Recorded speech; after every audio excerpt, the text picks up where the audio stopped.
নমস্কার, আর রিতম বাংলার পর্দায় আপনাদের সকলকে স্বাগত। আর এই মুহূর্তে দিনের বাছাই করা এবং গুরুত্বপূর্ণ খবর নিয়ে সঙ্গে রয়েছে আমি বিনোদ। চোখ রাখবো খবরে। মেটেলি ব্লকের বড়দিঘি চা বাগানের 20 নম্বর সেকশনে বিশাল আকার অজগর উদ্ধার। শুক্রবার সকালে কাজ করার সময় শ্রমিকরা একটি অজগর দেখতে পায়। সেটি দেখে আতঙ্কিত হয়ে পড়েন শ্রমিকরা। বাগানের শ্রমিকরা অজগরটিকে উদ্ধার করে খবর পেয়ে বড়দিঘি বিট অফিস থেকে বনকর্মীরা এসে সাপটিকে উদ্ধার করে নিয়ে যায়। ফের রাজ্যের পরিযায়ী শ্রমিকের মৃত্যু হয়েছে। বিহারের পাটনায় বিদ্যুতের কাজ করতে গিয়ে তড়িতাহত হয়ে মৃত্যু হয়েছে তার। বুধবার কাজ করার সময় বিদ্যুৎ স্পৃষ্ট হন তিনি। শুক্রবার সকালে শ্রমিকের দেহ বাড়িতে এসে পৌঁছায়। মৃতদেহ পৌঁছতেই কান্নায় ভেঙে পড়ে পরিবার। শোকের ছায়া নামে গোটা এলাকা জুড়ে। এবার পানীয় জল ইস্যুতে শুক্রবার বিজেপির বিক্ষোভে তুমুল উত্তেজনা ছড়ালো শিলিগুড়ি পুর নিগম চত্বরে। এদিন বেলা 12টা নাগাদ বিজেপির কয়েকশো কর্মী সমর্থক মিছিল করে পুর নিগমে ঢোকার চেষ্টা করলে গেটের মুখেই তাদেরকে আটকে দেয় শিলিগুড়ি পুলিশ। জোর করে পুর নিগমে ঢোকার চেষ্টা করলে পুলিশের সঙ্গে বচসায় জড়িয়ে পড়েন বিক্ষোভকারীরা। শুধুমাত্র তাই নয়, শুরু হয়ে যায় পুলিশের সঙ্গে ধস্তাধস্তি। পুরো এলাকা জুড়ে ব্যাপক উত্তেজনা ছড়িয়ে পড়ে। বিজেপির বিক্ষোভে উত্তাল শিলিগুড়ি পুর নিগম। লোকসভা নির্বাচনের শেষ দফার মাত্র কয়েক ঘন্টা আগে নতুন করে উত্তপ্ত হয়ে উঠল দক্ষিণ 24 পরগনার ভাঙড় এলাকা। তৃণমূল নেতা কর্মীদের লক্ষ্য করে বোমা মারার অভিযোগ উঠেছে। অভিযোগের আঙুল উঠেছে মূলত আইএসএফ এর বিরুদ্ধে। চোখ রাখবো পরবর্তী খবরে। ওড়িশায় সুন্দরগঞ্জ জেলার অস্বাভাবিক মৃত্যু হলো 16 জন রোগীর। দাবুদাহে প্রাণহানি বলেই সন্দেহ করা হচ্ছে। শুক্রবারই রাউরকেলা সরকারি হাসপাতালে আরো 2 রোগীর মৃত্যু হয়েছে। এর ফলে মৃত্যুর সংখ্যা ক্রমশ বেড়ে হয়েছে 16। রাউরকেলার এই হাসপাতালে মৃত্যু হচ্ছে 12 জনের। সব মিলিয়ে সুন্দরগঞ্জ জেলায় 16 জনের মৃত্যু হয়েছে। ওড়িশা সুন্দরগড়ে অস্বাভাবিক মৃত্যু 16 জনের। সপ্তম দফার ভোটের আগে বিজেপি কর্মীর বাড়ির সামনে মিলল সাদা থান।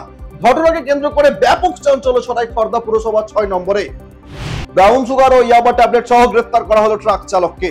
বৃহস্পতিবার গভীর রাতে কোচবিহার মাথাভাঙা রাজ্য সড়কের নিশিগঞ্জে ধরা পড়ে ট্রাক চালক। মাদকজাত দ্রব্য সহ গ্রেফতার করা হলো ট্রাক চালককে। ফের অগ্নিকাণ্ড উত্তরপ্রদেশে। ভয়াবহ আগুন মেরঠে লালা লাজপত রায় মেমোরিয়াল মেডিকেল কলেজে। শুক্রবার সকালের অগ্নিকাণ্ডে ক্ষতি হয়েছে কলেজের একটি অংশ। দমকল কর্মীদের চেষ্টায় নিয়ন্ত্রণে আসে আগুন। অগ্নিকাণ্ডের খবর পাওয়া মাত্র আগুন নেভাতে আসে দমকলের 6টি ইঞ্জিন। বোমা বিস্ফোরণে বিমান উড়িয়ে দেওয়ার হুমকিকে ঘিরে চাঞ্চল্য ছড়ালো শ্রীনগর বিমানবন্দরে। দিল্লি থেকে শ্রীনগরে আসা ভিস্তারা বিমান ইউকে 6115টি উড়িয়ে দেওয়ার হুমকি আসে। শ্রীনগরে এটিএস এর হুমকি ফোন আসে। এরপরে ওই বিমানে তল্লাশি চালানো হয়। পাশাপাশি বিমানবন্দরে সুরক্ষা বাড়ানো হয়। দিল্লিতে জলসংকটের জন্য আম আদমি পার্টিকে দায়ী করলো বিজেপি। জলসংকটের জন্য দিল্লির মুখ্যমন্ত্রী অরবিন্দ কেজরিওয়ালকে দায়ী করে দিল্লির বিজেপি সভাপতি বীরেন্দ্র সচদেবা বলেছেন, অরবিন্দ কেজরিওয়ালের অব্যবস্থাপনার ফলেই দিল্লিতে জলসংকট। নালন্দা থেকে ঔরঙ্গাবাদ তীব্র তাপপ্রবাহে জনজীবন রীতিমতো বিপর্যস্ত বিহারে। অত্যাধিক গরমের দাপটে মানুষজন অসুস্থ হয়ে পড়ছেন। শুধু অসুস্থই নয়, মৃত্যুর ঘটনাও ঘটছে। বিহারের ঔরঙ্গাবাদে দাবদাহে মৃত্যু হচ্ছে 5 জনের। তাপমাত্রা বৃদ্ধির ফলে গরমে 5 জনের মৃত্যু হয়েছে বলে মনে করা হচ্ছে।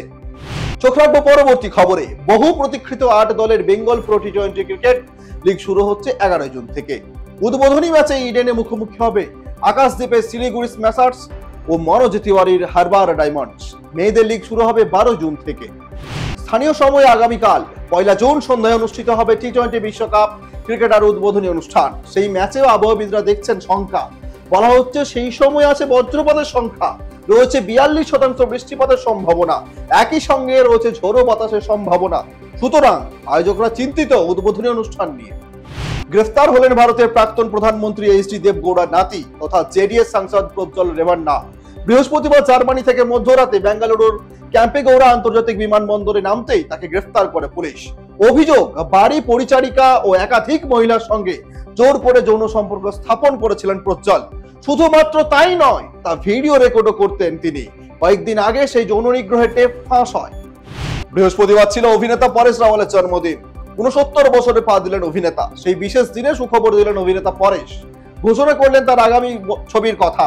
সুরেশ ঝা প্রযোজিত তুষার আমরিশ গোয়েলের পরিচালনায় তৈরি হচ্ছে দ্য তাজ স্টোরি। সেই সিনেমা দেখা যাবে পরেশকে।